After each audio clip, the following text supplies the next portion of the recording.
Meus irmãos, a graça e a paz de Cristo seja com todos nós, amém?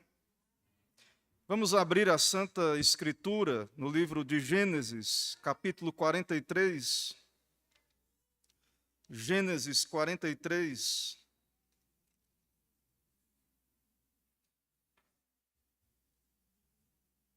Vou ler todo o capítulo, os irmãos acompanham. Gênesis 43.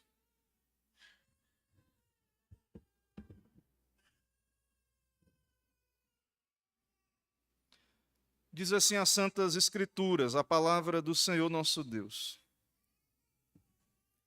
A fome persistia gravíssima na terra. Tendo eles acabado de consumir o cereal que trouxeram do Egito, disse-lhe seu pai: Voltai e comprai-nos um pouco de mantimento. Mas Judá lhe respondeu: Fortemente nos protestou o homem, dizendo: Não me vereis o rosto se o vosso irmão não vier convosco. Se resolveres enviar conosco o nosso irmão, desceremos e te compraremos mantimento.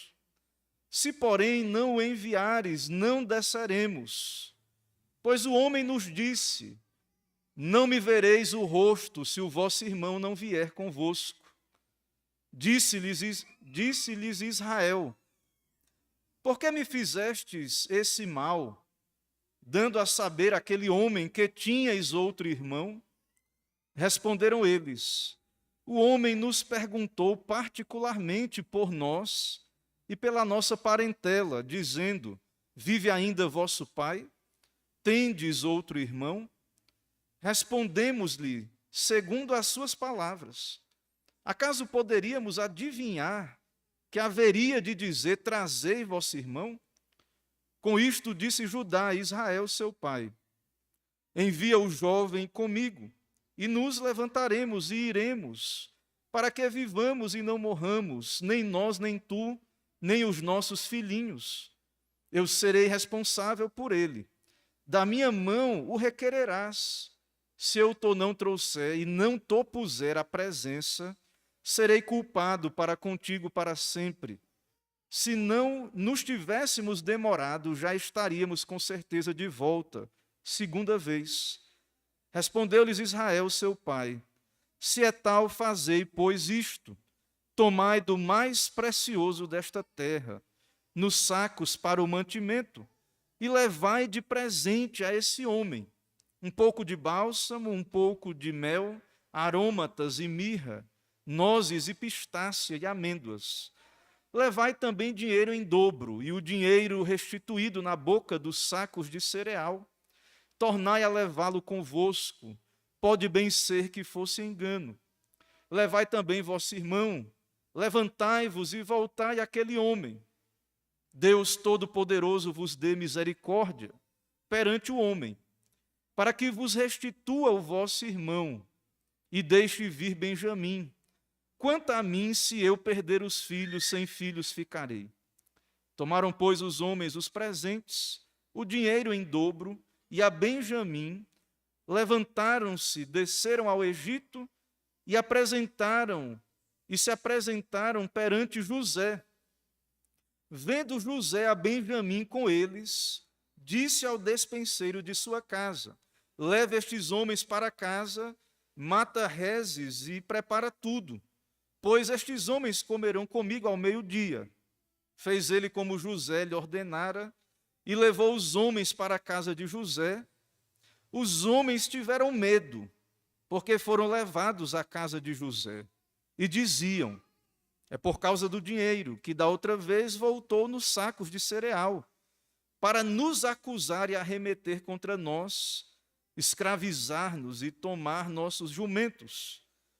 E se chegaram ao mordomo da casa de José, e lhe falaram à porta e disseram: Ai, senhor meu, já uma vez descemos a comprar mantimento.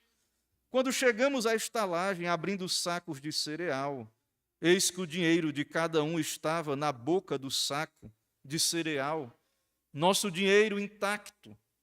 Tornamos a trazê-lo conosco. Trouxemos também outro dinheiro conosco para comprar mantimento. Não sabemos quem tenha posto o dinheiro nos sacos de cereal. Ele disse: paz seja convosco. Não temais o vosso Deus, e o Deus de vosso pai vos deu tesouro nos sacos de cereal. O vosso dinheiro me chegou a mim, e lhes trouxe fora a Simeão. Depois levou o mordomo aqueles homens à casa de José e lhes deu água, e eles lavaram os pés. Também deu ração aos seus jumentos. Então prepararam o presente para quando José viesse ao meio-dia, pois ouviram que ali haviam de comer. Chegando José à casa, trouxeram-lhe para dentro o presente que tinham em mãos, e prostraram-se perante ele até a terra. E lhe perguntou pelo seu bem-estar e disse: vosso pai, o ancião de quem me falastes, vai bem? Ainda vive? Responderam: vai bem o teu servo. Nosso pai vive ainda. E abaixaram a cabeça e prostraram-se.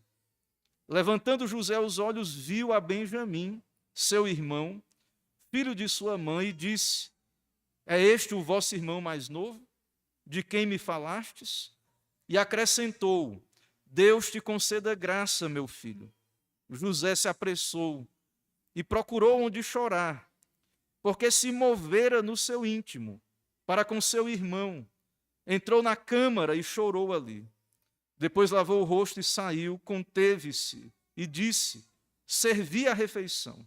Serviram-lhe a ele a parte, e a eles também a parte, e a parte os egípcios que comiam com ele, porque aos egípcios não lhes era lícito comer pão com os hebreus, porquanto é isso abominação para os egípcios. E assentaram-se diante dele o primogênito segundo a sua primogenitura, e o mais novo segundo a sua menoridade. Disto os homens se maravilhavam entre si. Então lhes apresentou as porções que estavam diante dele. A porção de Benjamim era 5 vezes mais do que a de qualquer deles. E eles beberam e se regalaram com ele. Vamos orar, irmãos. Senhor Deus Santíssimo, Deus de glória, de majestade, Deus que se revela a nós na Tua Santa Palavra, na Antiga Aliança, no Antigo Testamento. Tua soberania é revelada aqui, ó Pai. Teu decreto, tudo cumprindo o Teu plano soberano. E nós te adoramos, ó Pai, aqui reunidos em Teu nome, lendo este texto maravilhoso que revela o Teu Evangelho, a provisão do Senhor para pecadores. Também um texto que fala dos Teus caminhos para a reconciliação desta família quebrada. Como o Senhor operou ali, ó Pai, usou todos os meios, e José e o Senhor mesmo, e trouxe ali um novo momento, ó Pai, para aquela família. Abençoa-nos, ó Pai, também como Teu povo. Precisamos da Tua graça, que o Senhor nos ilumine. Fala conosco, ó Deus, pela exposição, as aplicações deste texto. Que toda glória seja ao Senhor. Seja também o Senhor adorado nesse momento. Seja a Tua vontade feita na terra como é no céu, pois no céu o Senhor é adorado e louvado. Também recebe a adoração aqui do Teu povo, ó Pai. É no nome de Jesus que oramos gratos. Amém. Meus irmãos, nós estamos acompanhando a angústia e o sofrimento da família da aliança. Que tempos difíceis, trabalhosos para os filhos de Jacó. Seca terrível, 7 anos de miséria, 7 anos de escassez, de falta de chuvas, de fome terrível, e também um período de consequências espirituais das suas vidas ímpias, pagãs, das suas vidas distantes de Deus. Porém, nós vemos que o Senhor está trabalhando nesses corações, trazendo-os para perto de si. Porém, eles estão colhendo as consequências dos seus pecados. Eles venderam o seu irmão José por 20 moedas de prata, 20 ciclos de prata. E agora nós acompanhamos José sendo instrumento do Senhor, porque tudo aqui está no exato controle de Deus. E José, ele está sabendo, Deus revelou a ele o que está acontecendo. O Senhor revelou a ele que ele iria à frente. ao Egito para ser instrumento de livramento para a sua família, para Israel. Então José, ele sabe disso. E ele está, então, debaixo do governo do nosso Deus, sendo instrumento para trazer os seus irmãos ao arrependimento. E nós acompanhamos essa tratativa. No capítulo anterior, o texto diz que José tratou asperamente os seus irmãos. Um tratamento duro, ele disse: sois espiões. Os irmãos, então, com sinceridade, dizem: não, nós somos 12 irmãos, um já não existe, o outro está com o nosso pai é idoso, e eles descrevem ali com toda sinceridade. Nós vimos aqui nesse texto que Faraó pergunta, Faraó não, José, na verdade, que eles não sabem que é o governador do Egito, o vizir do Egito, pergunta a eles detalhadamente sobre o seu pai. Será que Benjamim ainda vive? Será que eles não deram cabo também de Benjamim, como fizeram comigo? Então, ele pergunta sobre Benjamim, eles respondem, mas José diz: sois espiões. É como vos disse anteriormente, sois espiões, vocês estão procurando os lugares fracos da terra.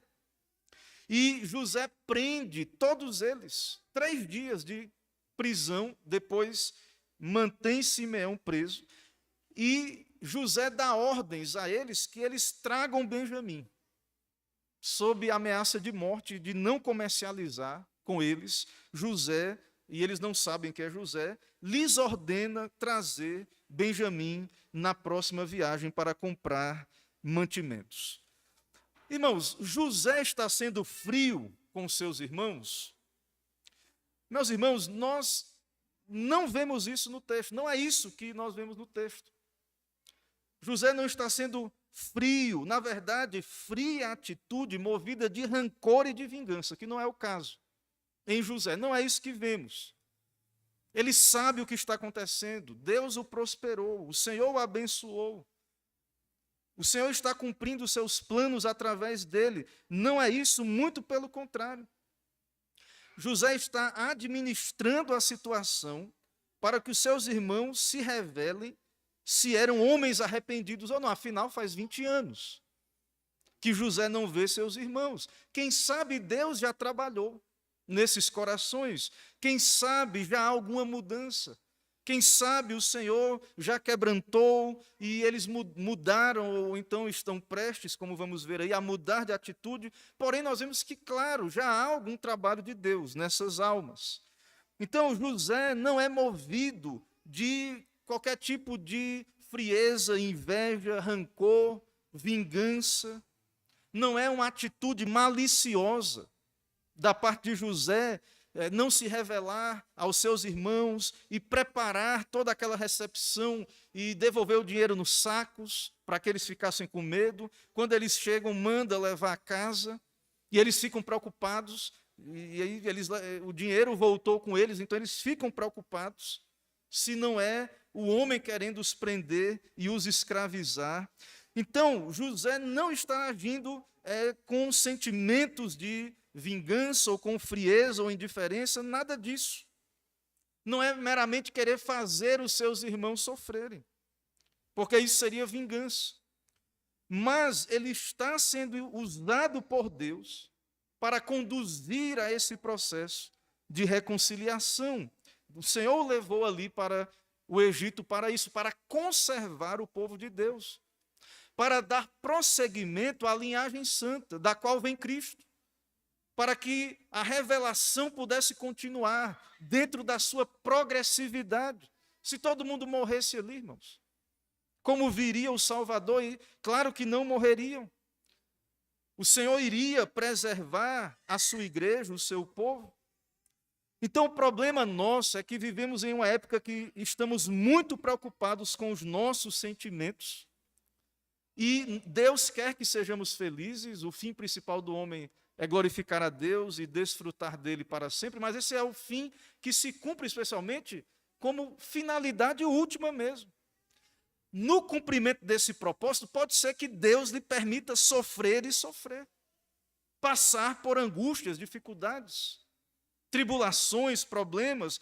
Então, que os seus sentimentos sejam abalados, conflitados. Então, nós vivemos numa época que tem essa preocupação em demasia, mas que não se preocupa se ofendeu a Deus, se está ofendendo a Deus. Não se preocupa se, na sua vida ímpia, outros estão sofrendo ao seu redor, porque há, então, a preocupação com o sentimento, mas com o meu sentimento próprio. Isso, irmãos, é um problema que José está investigando, mas, pela graça de Deus, nós já começamos a ver que os irmãos estão atentos, não é Deus que está fazendo isso. O Senhor que está nos fazendo passar por essa aflição, nós merecemos. Nós vendemos nosso irmão, nós não ouvimos o seu clamor. Quando jogamos ele no poço e depois o vendemos. Então, eles já estavam considerando estas coisas.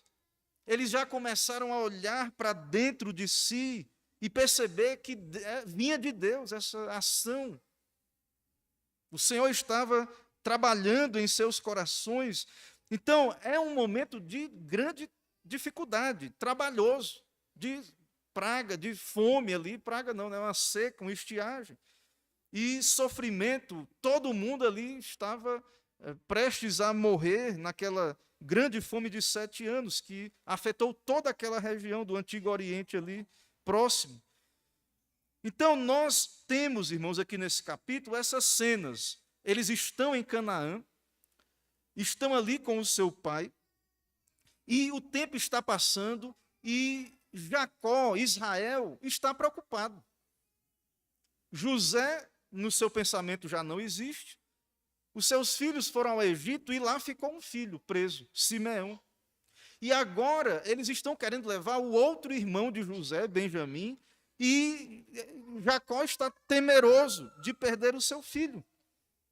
Há medo, há preocupação. Ele está então não querendo enviar os seus filhos para que regressem àquele homem, está preocupado. Mas o tempo está passando e a fome aumentando, a falta de mantimentos pressiona a família a ter que voltar para o Egito. Então veja que há uma demora, há uma espera, porque Jacó está com medo, ele está triste, ele está preocupado de perder os seus outros filhos, e nesse contexto, então, ele é pressionado a enviar Benjamim com os irmãos, e os irmãos deixam bem claro, não podemos voltar. Não tem como voltar aquele homem se não levarmos Benjamim. Veja, acompanhe. No verso 3, Judá dizendo aí ao seu pai, fortemente nos protestou o homem, dizendo, não me vereis o rosto, se vosso irmão não vier convosco. Se resolveres enviar conosco o nosso irmão, desceremos e te compraremos mantimento. Se, porém, não enviares, não desceremos, pois o homem nos disse, não me vereis o rosto, se vosso irmão não vier convosco. Então, há um tempo, eles estão sendo impedidos pelo medo, pela preocupação de Jacó. Judá diz, se o Senhor tivesse nos enviado, nós já teríamos ido e voltado. Mas, irmãos, é muito interessante ver esse comportamento dessa família da aliança, porque todos esses patriarcas são adultos. Benjamim, que é o mais moço aqui, devia ter uns 22 anos, Benjamim. E esses filhos eram filhos trabalhosos de Jacó. Mas o que nós vemos aqui, e já vimos lá no texto de Judá e Tamar, que ele viu que ele errou. Ele começa a reconhecer os seus erros naquela cena de Judá e Tamar. E nós vemos aqui agora esses patriarcas submissos a Jacó. Aqui é um patriarcado e Jacó é o pai. Eles poderiam ir desobedientes ou pegar Benjamim escondido e ir nessa viagem. Eles tinham famílias. Eles poderiam desrespeitar o seu pai, o seu velho pai, mas nós não vemos isso. Então, nós percebemos, em meio a essa crise, Deus trabalhando, unindo, então, essa família, uma submissão ao seu velho pai. E a crise, então, acontecendo, claro, ao seu redor, mas o propósito deles ali de serem obedientes. Então, eles primeiro convencem Jacó. Primeiro, eles deixam claro ao seu pai que era necessário Benjamim ir, que Benjamim deveria ir. E aí Jacó ele fica assim, mas por que vocês disseram? Por que vocês falaram tanto, abriram tanta boca? Aí eles explicam, não, mas o homem, ele perguntou particularmente, ele apertou conosco. E aí, irmãos, tem uma parte aí que nós vamos, no final, enfatizar, e Deus está trabalhando, a liderança de Judá está sendo trabalhada, porque Rúben, ele assume a responsabilidade no capítulo anterior, mas perceba que Rúben perde a liderança da primogenitura por causa do seu pecado sexual, ali com uma concubina de Jacó, e Judá ele começa a ter uma liderança, um protagonismo, que de onde vem a tribo de Judá e de onde vem o Messias, e Judá, então, ele começa a assumir responsabilidades. Ele assume a responsabilidade diante do seu pai, no verso 8, ele diz, envia o jovem comigo, e nos levantaremos e iremos, para que vivamos e não morramos, nem nós, nem tu, nem nossos filhinhos, eu serei responsável por ele. Perceba que os filhos de Jacó já começam a assumir responsabilidades. Envia o jovem comigo, eu serei responsável por ele, da minha mão requererás, se tu não trouxer e não te puser à presença, serei culpado, eu assumirei a culpa, eu vou ser um substituto, eu vou ser um mediador. Ele se coloca então numa posição como Cristo, o nosso irmão mais velho, que diz, eu assumo, eu me coloco no lugar. Então Judá, irmãos, ele assume uma posição de mediação, apontando para o nosso Redentor, Jesus Cristo, e ele acaba convencendo o seu pai.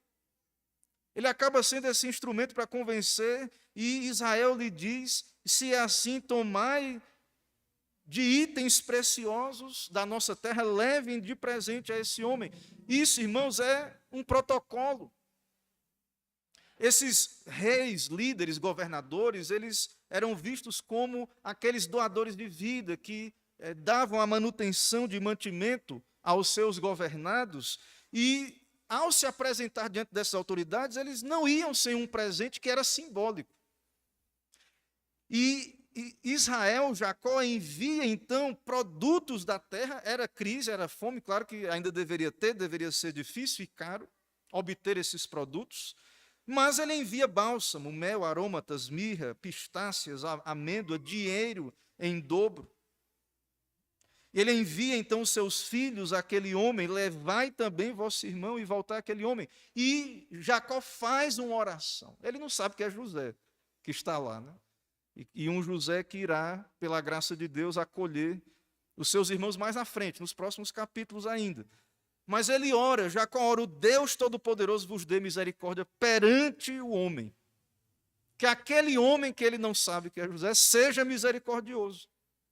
Aquele homem que ele não sabe que é um tipo de Cristo, esse irmão que será meio de Deus para os preservar e toda a família. Que o Deus Todo-Poderoso vos dê misericórdia perante o homem, para que vos restitua o vosso irmão e deixe vir Benjamim. Quanto a mim, se eu perder os filhos, sem filhos ficarei. A responsabilidade é minha, Jacó disse. Jacó, então, a posição patriarcal, ele assume a responsabilidade, ele envia os seus filhos, e nós vemos, então, Deus trabalhando em todos esses corações. Irmãos, então, esse é o quadro, há uma tensão no coração desses filhos de Jacó, há uma seriedade com o caso, porque eles não suspeitam que é José. Eles não têm a mínima ideia que é José ali depois de tanto tempo. José reconheceu os irmãos, mas como vamos ver, ele pergunta sobre Benjamim, porque Benjamim era criança. Quando José saiu da sua terra de Canaã, da casa paterna, Benjamim era criança ainda. E ele vê ali o homem feito, ele pergunta se é de fato o seu irmão. Então essa é a tensão que encontramos no texto, porque os 10, agora ali os 11, não sabem que é José que está ali. Então, toda essa tensão da parte de Deus, essa preocupação, essa aflição, esse medo que é provocado ali, tudo isso está preparando o caminho. Tudo isso é preparatório. Jacó então ordena a viagem de volta ao Egito. Ele então age como patriarca, ele instrui a respeito das decisões do clã. Os filhos, como eu disse, se submetem ao seu patriarcado, e nisso nós vemos respeito e temor de Deus. Mesmo homens feitos poderiam tomar suas decisões, alguém poderia dizer, mas respeitam ali o seu pai e aquela maneira ali de governar a família, o clã. E para poder conseguir levar Benjamim, eles argumentam com Jacó. Eles respeitam, argumentam, conseguem fazer isso, levam seu irmão junto de si. Então, nós vemos, irmãos, aqui a ação de Deus. Nós vemos aqui mudanças de atitude, de respeito para com seu pai. Nós vemos aqui a atitude de Judá de se oferecer no lugar dos seus irmãos, de assumir a responsabilidade. Lá no capítulo 38, nós vimos que ele já começa a reconhecer as suas culpas. No capítulo 38, no texto lá de Judá e Tamar, quando Tamar pega ele em suas palavras falsas, ele diz, mais justa é ela do que eu, porquanto não a dei selar meu filho, e nunca mais a possuiu. Você começa a ver esses filhos de Jacó assumindo responsabilidade.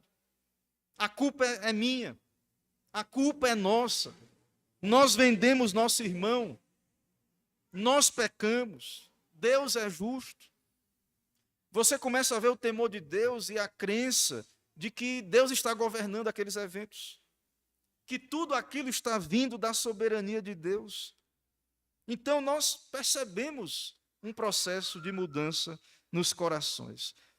Jacó, infelizmente, sofre, né, a irresponsabilidade dos seus filhos, tudo parece estar contra ele, mas ele crê em Deus. Ele se submete ao propósito de Deus, ele ora que Deus tenha misericórdia dos seus filhos, ele assume sua responsabilidade de patriarca, e enquanto isso, no Egito, José está preparando tudo para o encontro com os seus irmãos. Quando eles chegam ao Egito, então, José, ao vê-los, ele diz aos seus empregados, levem lá para minha casa. Ele diz, levai aqueles homens para minha casa. A partir do verso 15, então, nós vamos ver isso. Eles foram, levaram seu irmão e etc. Os homens, então, veja, verso 16, vendo Benjamim com eles, disse ao dispenseiro de sua casa, leva estes homens para casa, mata reses, prepara tudo, pois estes homens comerão comigo ao meio-dia. E eles fizeram, e eles ficaram com medo de José, por causa do dinheiro. Então José está preparando tudo. Todos esses eventos, irmãos, são programados por Deus. Mesmo usando José, Deus programou tudo isso. O medo, a aflição, esses momentos trabalhosos que esses filhos de Jacó passaram, e tudo isso, o propósito de Deus é para o bem deles. Não há, nem da parte de Deus, nem da parte de José, algo malicioso. Não, Deus, eles são eleitos de Deus. São servos amados, escolhidos de Deus. O Senhor tem propósitos de arrependimento, mas enquanto isso há medo nos corações, porque eventos inesperados e extraordinários estão acontecendo. Eventos fora do seu controle humano, né, mas no controle de Deus, José também ali, controlando.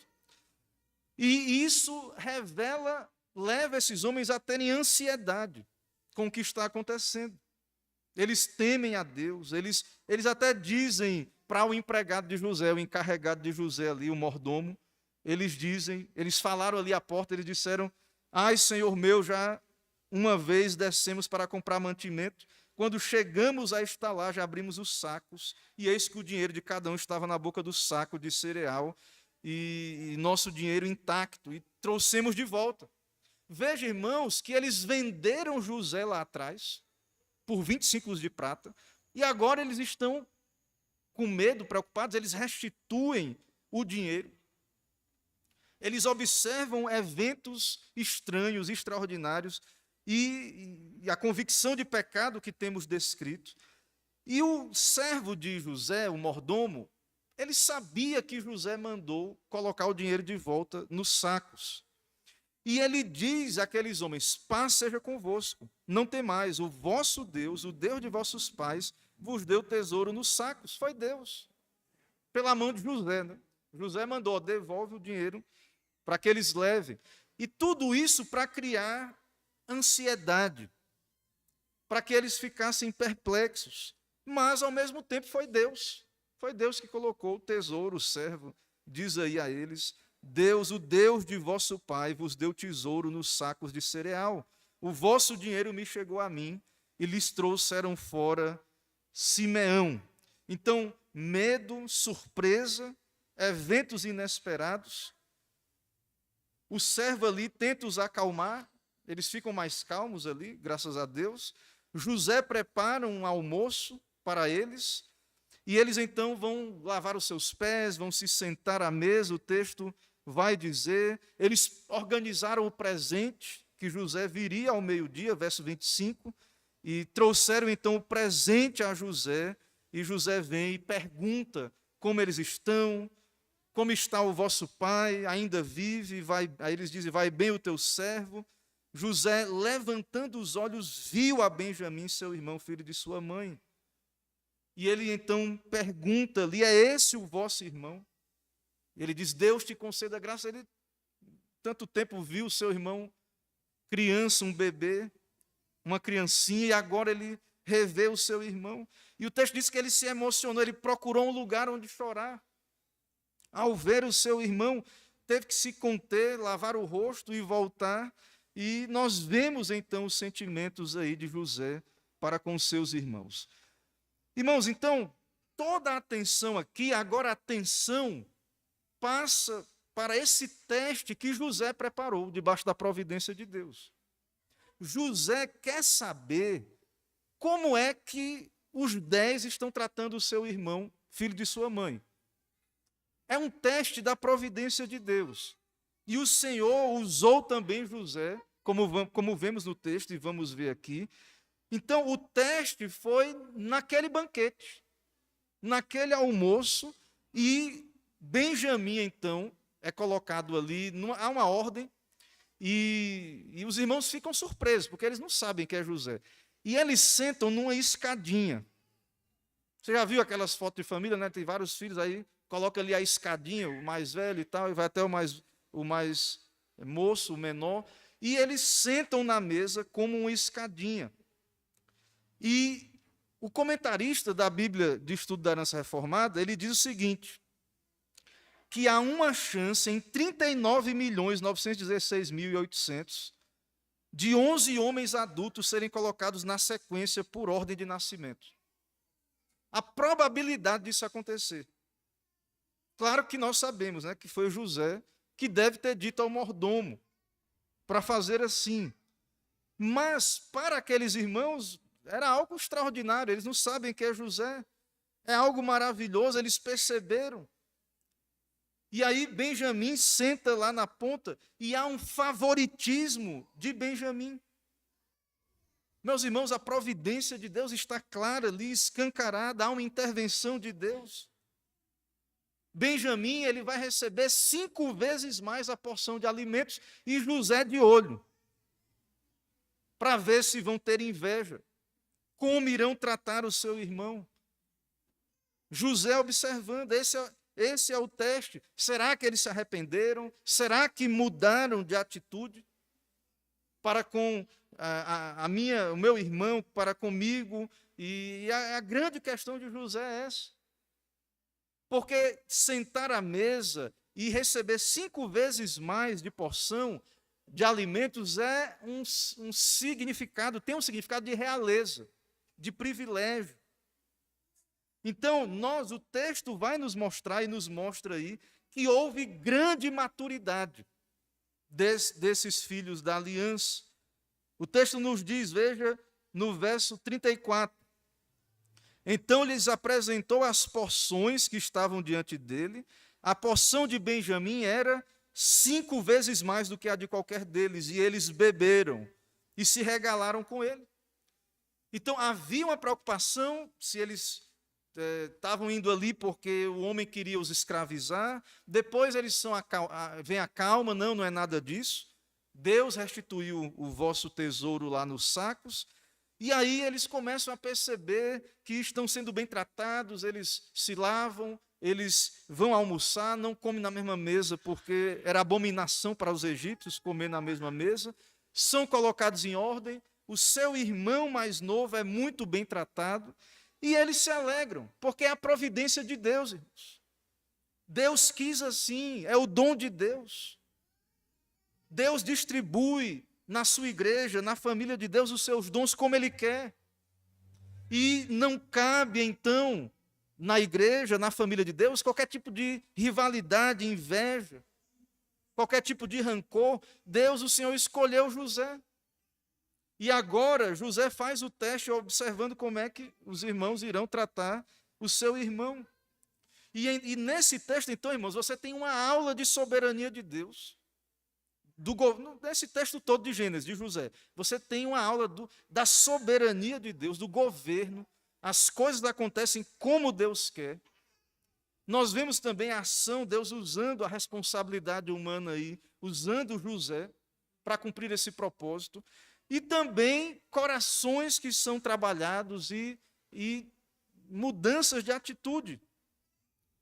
O que vamos observar ainda daqui para o final. Nós vamos então ver algumas aplicações. Meus irmãos, quando o Senhor quer restaurar relacionamentos, Ele é soberano. E Ele usa os seus meios para cumprir isso. Era o propósito de Deus trazer um livramento para Israel. Todos iriam morrer de fome, se não fosse a vontade de Deus. E para isso, precisou o Senhor, pela maldade dos irmãos de José, enviar José à frente para o Egito. Mas o propósito de Deus nessa providência era restaurar, era dar um livramento para todo o seu povo. Então, aquele relacionamento ali era o propósito do Senhor, que ele fosse restaurado. O nosso Senhor Jesus Cristo, ele teve inimigos, e depois da sua morte, os opositores de Cristo continuaram perseguindo a igreja. A Bíblia fala que há uma reconciliação de Deus com o homem. E pela sua graça, quando somos reconciliados com Deus, também somos reconciliados uns com os outros. Então, Deus é soberano na tratativa de relacionamento, se Ele quiser. É claro que vemos na vida do próprio Cristo de vários que perseguiram o Senhor Jesus, que não se arrependeram e que se perderam. Nós lemos aqui no Salmo 22, o salmo que fala dos sofrimentos do nosso Redentor, mas se Deus tem propósitos com relação a isso, o Senhor vai agir, e como vimos aqui na história do seu povo, do povo da aliança, o Senhor usou meios extraordinários para trazer aquela família para o mesmo lugar, porque eles seriam conservados ali no Egito. E era ali que Israel iria se tornar uma grande nação, depois de 400 anos, e era ali depois que o Senhor iria levantar Moisés para tirar aquele povo da terra do Egito. Então, Deus, o Senhor é um Deus, a Bíblia prega o ministério da reconciliação, o Senhor é soberano, a reconciliação entre Deus e nós, ela é possível por causa de Cristo, e também nossa com os nossos irmãos, é possível por causa do Evangelho. E nós, irmãos, então, devemos entender que a grande barreira a isso é o pecado, é a incredulidade. São os corações de pedra, esses irmãos de José, enquanto eles se mantiveram na sua incredulidade. Mas Deus trabalhou nesses corações, os trazendo, então, à sensatez, os trazendo ao temor de Deus, a reconhecer a soberania de Deus, a reconhecer que o Senhor estava trabalhando em suas vidas, que eles mereciam passar por aquela aflição. Então, nós como igreja devemos entender isso. nesse processo, nesses meios de Deus, somos um povo chamado a ser bem-aventurados, os pacificadores. O Senhor pode usar circunstâncias as mais difíceis, trabalhosas, dificultosas, para nos levar onde Ele quer que cheguemos. Ou seja, Deus não vai estar preocupado muitas vezes com os seus sentimentos. Ele está preocupado com a sua santificação, com o seu bem eterno. E pode ser que para que você chegue lá, você vai ter que passar por esse tipo de situação que vemos na vida dos santos de Deus do passado. Ah, pastor, então quer dizer que Deus não quer que eu seja feliz e eu estou me sentindo tão mal e as coisas... Deus quer, irmãos, mas nós precisamos entender que há um processo, meios, e que para que sejamos esse povo que Deus quer abençoar e usar, é necessário que Deus trabalhe em nós primeiro. Que Ele trabalhe a santificação, que Ele opere em nós a submissão a Ele, o temor a Ele, a sua vontade. Não pode haver, então, inveja, ódio, corações cheios de inveja, de ódio, sem arrependimento, quebrantamento. Então, o Senhor vai usar e administrar vários meios para operar esse caminho de arrependimento e quebrantamento, como foi a própria morte de Cristo. Muitos não creram, que foram contra Jesus e ali, mas houve pessoas que se arrependeram. Judeus ali que gritaram, crucificam. O próprio ladrão da cruz, irmãos, os dois ladrões da cruz ali, os dois escarneceram.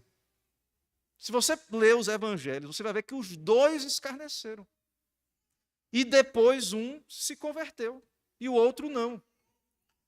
Então, dentro do povo judaico que negou o seu Redentor, crucificou a Cristo, teve daqueles que se arrependeram.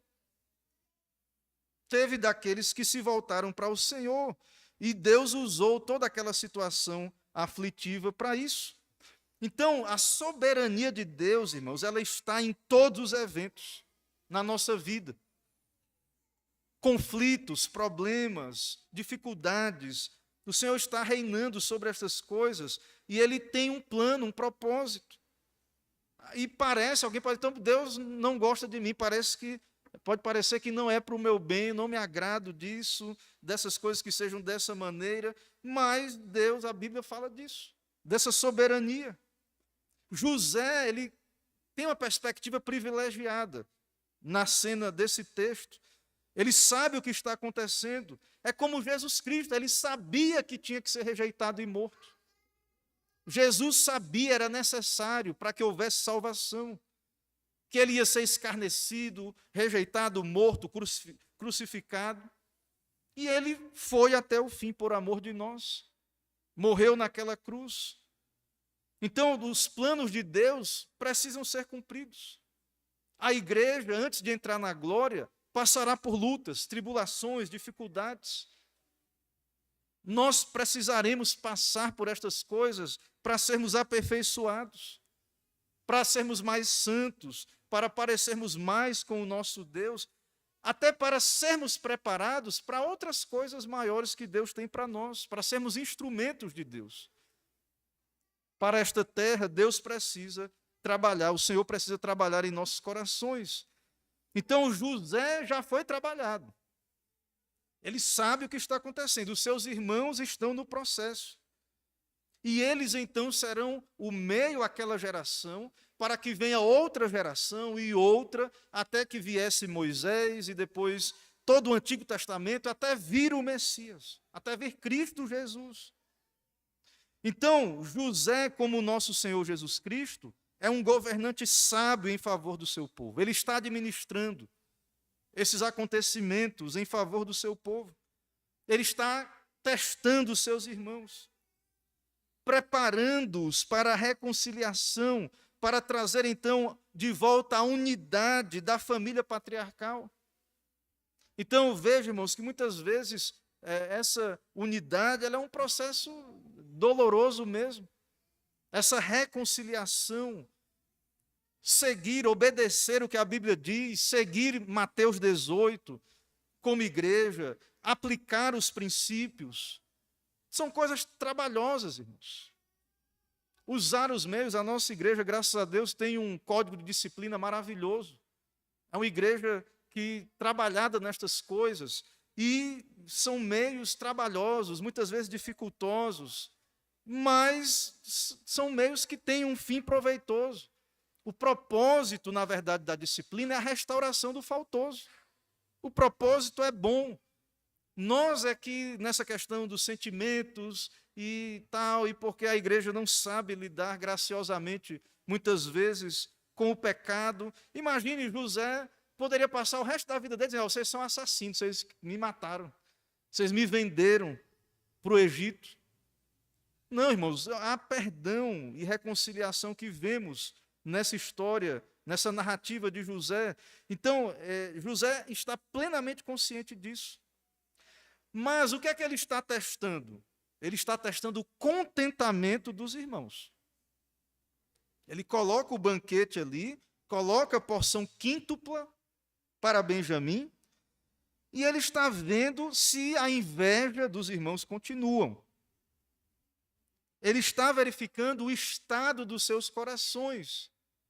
Está ali fazendo um pastoreio, um teste, avaliando aqueles corações, se haviam mudado. Se havia ainda ira, inveja. Como é que eles iriam olhar para Benjamim? Se eles iriam se alegrar com a bênção e prosperidade? Então, foi de propósito. José está agindo propositalmente ali com seus irmãos, favorecendo Benjamim, dando-lhe motivos para ciúmes. Propositalmente dando motivo para ciúmes. Preparando-os para a oportunidade de livrarem-se de Benjamim, como fizeram com José. Então, vamos ver se vai repetir, né? Veio José, se livraram de José. Vem Benjamim agora, vamos ver se vai se livrar também de Benjamim. E José fica observando. Irmãos, inveja e ódio é algo desastroso para o povo de Deus. Inveja e ódio para a unidade da aliança, do povo do pacto. Deus iria usar o seu povo, é o povo pelo qual o Senhor diz que por meio dessa nação de Israel seriam benditas todas as famílias da terra. Essas promessas, irmãos, hoje se cumprem na igreja. Nós é que hoje temos essas bênçãos, essas promessas dadas a Abraão, elas hoje estão sobre nós que somos o povo da fé. Então, nós devemos ser um povo crente na soberania de Deus, submisso às dispensações de Deus, dificuldades, até crises, crises assim como estamos vendo aí na sociedade, crises no mundo, crises também internas de relacionamentos na família, na igreja, mas nós devemos ser um povo contente na providência de Deus, e também devemos entender que dentro do contexto da igreja, essa questão de inveja, de ódio, isso é desastroso. Deus não pode tolerar isso, o Senhor quer tratar essas coisas. O Senhor trata conosco, e a sua providência está opera, dando oportunidades para a gente treinar isso.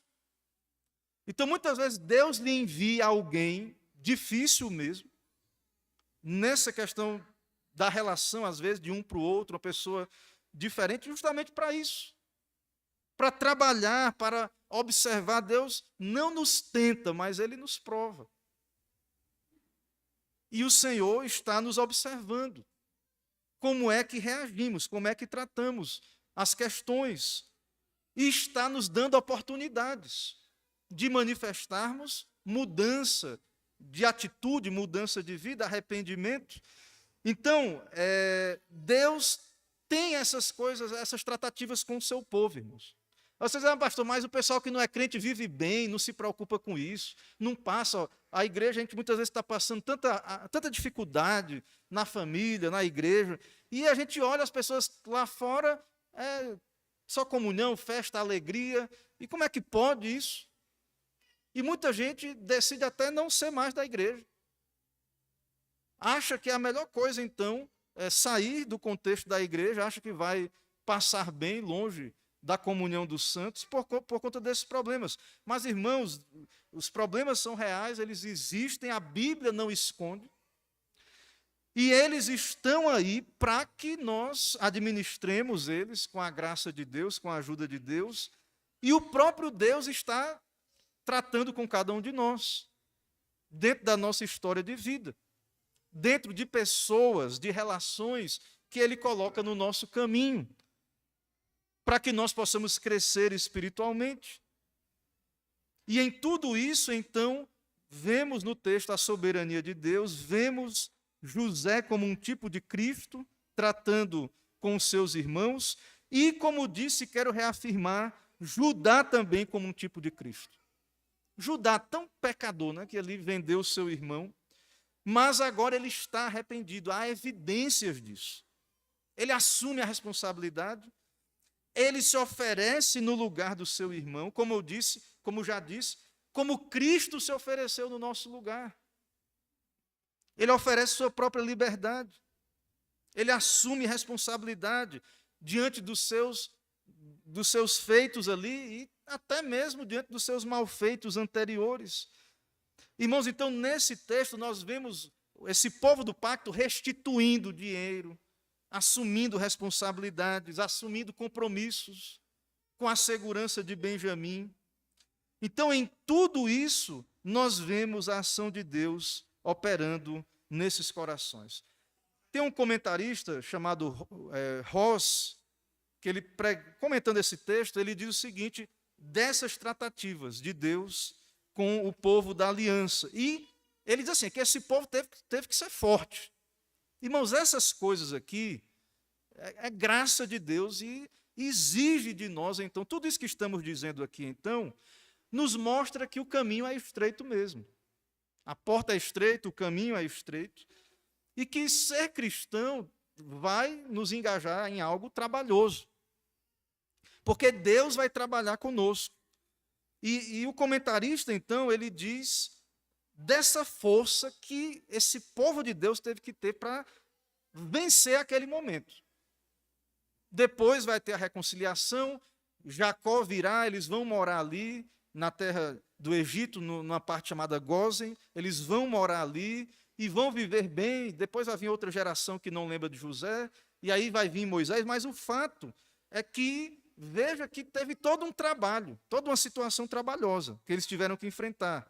Então, não é fácil assumir responsabilidade, irmãos. Deus teve que quebrantar, humilhar aqueles corações, reconhecer culpa. Não é fácil isso. Fazer restituição. Às vezes a gente erra, comete um erro, um pecado, aí, tal, tem aquele remorso, às vezes nem tem. Você vê que quando Deus está trabalhando nos corações, há um desejo de fazer restituição. Eles restituíram o dinheiro nos sacos, honestidade. Eles recuperaram seu irmão da prisão, unidade. Eles foram lá e Simeão foi solto, né? Então há unidade. Eles reconheceram que Deus estava trabalhando neles, crença, eles estão demonstrando fé, demonstrando temor de Deus. Eles se regozijam nas provisões, mesmo que o irmão ganhou mais. Contentamento, gratidão.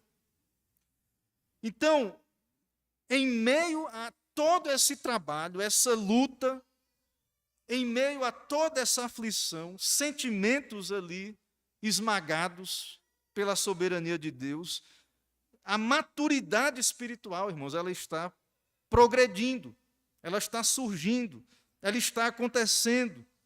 E aqueles que participam desse programa de Deus, da sua agenda para esse mundo, os seus eleitos, a sua igreja, nós, irmãos, temos que querer participar disso.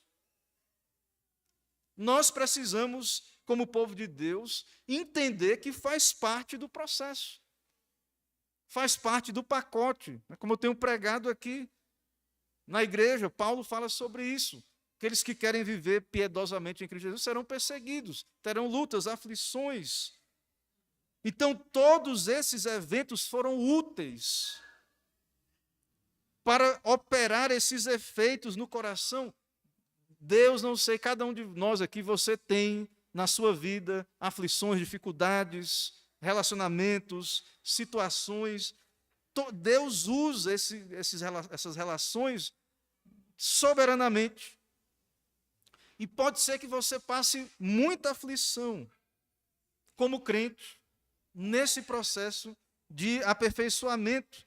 Mas, irmãos, nós vemos no texto bíblico e nas Escrituras que esse é o caminho de Deus e que vale a pena. Imagine décadas de dor, de pecado. Décadas de José longe dos seus irmãos. Mas Deus trabalhou, houve uma ação de Deus, foi misericórdia de Deus, e eles foram transformados, e aquele sofrimento todo foi transformado em motivo de alegria, de ações de graças. Então, Deus tem isso para nós. Deus quer, então, o fim lá na ponta é um fim bom. A intenção de Deus em lhe fazer passar por essas coisas não é porque Deus estraga prazer e não quer que você esteja se sentindo bem ou feliz. Não é isso. É porque Deus está mais interessado nesse momento em trabalhar em você do que se você está desfrutando de felicidade aqui e agora, momentânea, porque Deus tem uma felicidade maior para nós, irmãos. Na volta de Cristo, na consumação, na comunhão eterna. Então nós, ao ir ao texto bíblico, ao ir às Escrituras, ao viver o cristianismo, nós vamos perceber que isso é real na nossa vida. Nós vamos experimentar estas realidades. Pode ter certeza disso. E você não deve, então, estranhar. Se Deus está fazendo estas coisas, você deve ficar atento, observar, temer a Deus, submeter a sua poderosa mão e buscar dele sabedoria e direção na sua palavra. Então, é muito importante entendermos isso e entendermos que nem José, nem Cristo, nem Deus, nem o Senhor está agindo conosco com indiferença ou com frieza, mas, na verdade, Deus nos ama, está preocupado com o nosso bem final, mas, para isso, Ele sabe o que fazer melhor e permite passarmos sofrimentos e lutas nesse caminho. Irmãos, que o Senhor nos ajude, né? Que a igreja, nós como povo de Deus, saibamos dessas coisas na nossa vida. Né? Experimentemos essas coisas, para que possamos ensinar os nossos filhos, para que possamos, na pregação do Evangelho, falarmos àqueles que desconhecem essas realidades, e no discipulado, no aconselhamento. Então, às vezes, as pessoas, não é só o pastor que aconselha, às vezes as pessoas procuram você, e às vezes, assim, o que está sendo apontado, às vezes é muito igual o que é dito aí nesses lugares, pare de sofrer e tal, e depende, né? Porque se vem de Deus um sofrimento, você não deve desejar que ele pare sem que Deus trate da maneira correta ele, e que seja uma alegria que venha do próprio Deus. Então, Deus, ele nos permite passar por dificuldades para que nós procuremos, sim, uma alegria estável, segura, que venha dele, e que seja uma alegria com fundamento de vidas realmente trabalhadas por Deus, tratadas, para que nós possamos construir num fundamento sólido as nossas vidas, e para que a nossa paz, a nossa alegria seja realmente genuína e não seja apenas questões humanas e terrenas, e então que o Senhor nos ajude em tudo isso. Irmãos, que Deus tenha misericórdia de nós, da sua igreja, né, que o Senhor aplique a sua palavra, que possamos meditar nessas verdades e aplicá-las a nós e à nossa família durante essa semana. Amém. Vamos orar, irmãos. Senhor, nós te louvamos, porque podemos nos reunir em teu nome, em adoração. Tão indignos somos, ó Pai, de nos apresentarmos aqui, pecadores, mas o Senhor se agradou em nos permitir te cultuar nessa noite, ouvir a pregação, a exposição bíblica. Sabemos que é do teu propósito usar a pregação para falar conosco. Pedimos que o Teu Espírito, ó Deus, esteja operando em cada um de nós, fortalecendo em meio às dificuldades, dando bom ânimo, sabendo que temos que enfrentar mesmo essas questões que vemos no texto, que vemos muitas vezes também nas nossas vidas. Dá-nos graça, força, saber que o Senhor está no controle de toda circunstância e que o Senhor tem propósitos por meio de cada momento, momentos muitas vezes de crise, mas que o Senhor tem um plano para isso e há um plano para o nosso bem, para nos santificar e também para nos conduzir nesse caminho de quebrantamento e arrependimento. Pai, assim opera na Tua igreja, santifica o Teu povo. Pedimos, ó Deus, pelo Teu reino nessa terra que é a Tua igreja, pedimos pela nossa igreja local, pelas igrejas fiéis ao Senhor. Ó Deus, pedimos sim avivamentos, ó Pai, que venham de Ti e que venham da maneira bíblica, adequada, correta, por meio de ações do Senhor, tratando de cada coração, e que possa ser algo sólido, seguro, baseado mesmo, ó Deus, nessa experiência que vem do Senhor e da Tua providência, ó Pai. Assim, abençoa-nos, ó Pai, dá-nos uma semana abençoados por Ti, agraciados, perdoa os nossos pecados, nos ajuda a lutar e vencer com Cristo, e que seja feito o Teu querer em nossas vidas. No nome de Jesus, que oramos gratos. Amém. Irmãos, vamos cantar mais um hino e vamos ficar em pé. E depois desse hino, farei a oração final, impetrarei a bênção apostólica e entoaremos o tríplice Amém.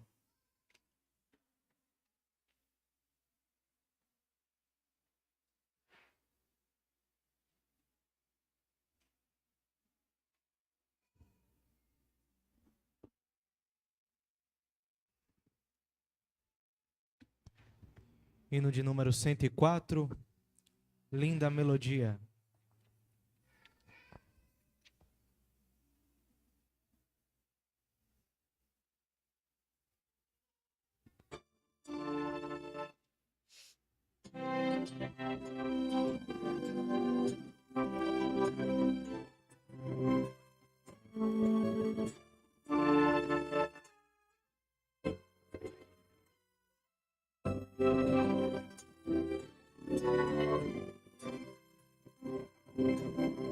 Mais do que milhares, é Cristo meu bom mestre.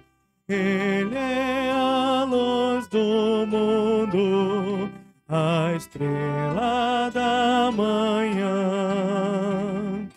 É o Rei da glória e em meu coração contente vou cantando a divina canção.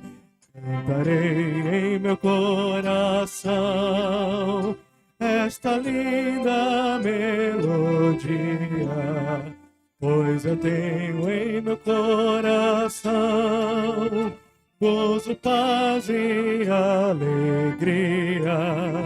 Cantarei em meu coração, cantarei sim noite e dia. Aleluia, aleluia, feliz sempre cantarei.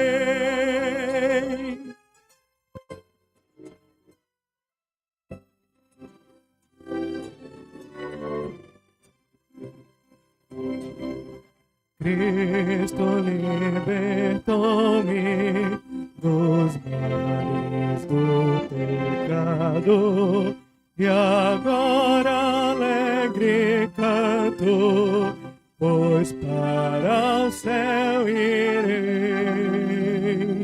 Cristo resgatou-me, Ele é o meu Salvador. Dou toda a glória a Ele, meu Mestre, bom Senhor. Cantarei em meu coração esta linda melodia, pois eu tenho em meu coração gozo, paz e alegria.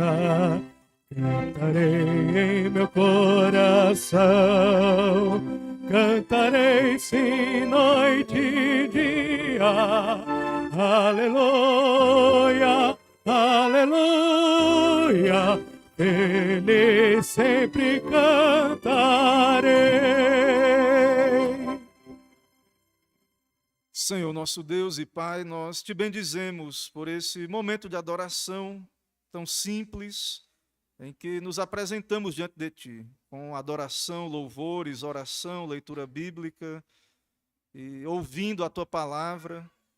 Abençoa, Pai, esse meio de graça Teu, para santificar-nos, pastoreia-nos com a Tua palavra, que seja o Senhor Jesus mesmo pastoreando, ó Deus, nossos corações, o Teu Espírito, nos aponta a direção, ó Deus, para cada um de nós.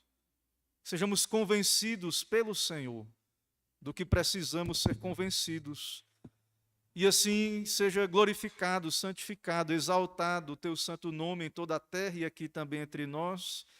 E nos abençoa, Pai, nos dá uma semana agraciada por Ti. Protege-nos, guarda-nos desse mundo que odeia a Tua igreja, o Teu povo, desse mundo mau, ó Deus, de Satanás, dos seus anjos.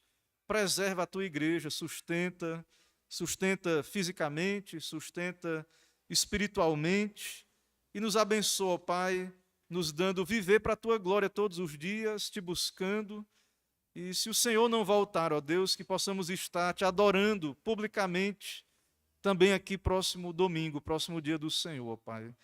Assim, nos dá uma semana também de serviço a Ti, cada atividade, na família, na igreja, nos trabalhos, na sociedade. Que o Senhor nos acompanhe e abençoe, ó Pai, derrame graça sobre nós. Também Te agradecemos, ó Deus, por mais um ano de vida que o Senhor deu para a nossa irmã Jússi. Te agradecemos, ó Deus, pelo carinho, cuidado, as homenagens que o Senhor lhe permitiu receber nesses dias. Abençoa-lhe, ó Pai, oramos pela sua vida, pela sua família, que a Tua palavra, ó Deus, venha cada vez mais trabalhar em seu coração, fortalecendo a fé, dando vitórias, dando direção do Senhor para ela, para a sua família, abençoando, ó Deus, sua vida, sua gestação, sustentando a criança, ó Deus, no seu ventre e cumprindo todo o Teu santo propósito, ó Pai, na vida da Tua serva. Também, ó Deus, pedimos pela vida da mãe de irmã Jússi, que o Senhor abençoe, guarde, sustente, conceda graça da Tua parte, livre de todo mal, dê saúde, e concede bênçãos espirituais do Senhor, Pai, para ela, irmã Raimunda. Também pedimos por Débora, filha do nosso irmão presbítero Isvanildo, abençoa Débora, ó Pai, cuida dela, dá ela crescer na Tua presença, em graça, em conhecimento diante do Senhor.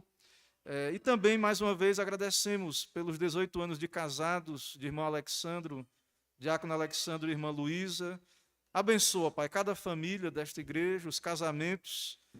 Sabemos que, como vimos aqui na pregação, muitas vezes passamos nas nossas relações, também às vezes familiares, como observamos na vida de José, problemas, lutas.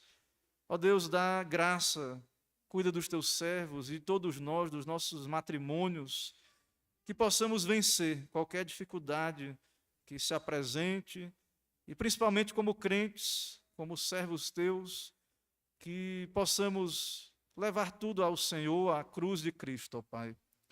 E nos abençoa, Pai, durante toda essa semana, abençoa os trabalhos da igreja, e toda a glória ao Senhor por nossas vidas, nos leva em paz, nos dá uma semana de paz.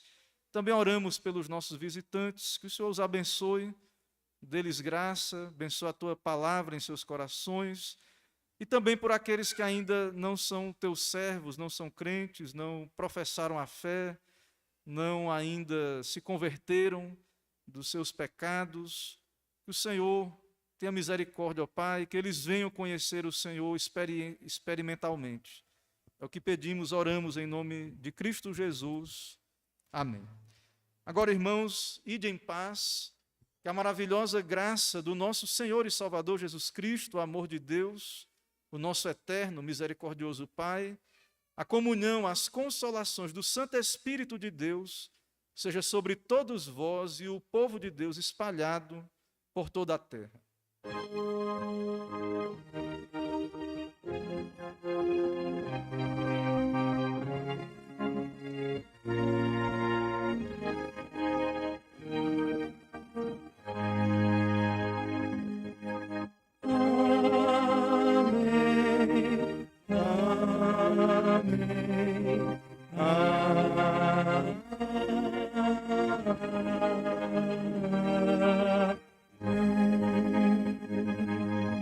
Amém. Pode sentar.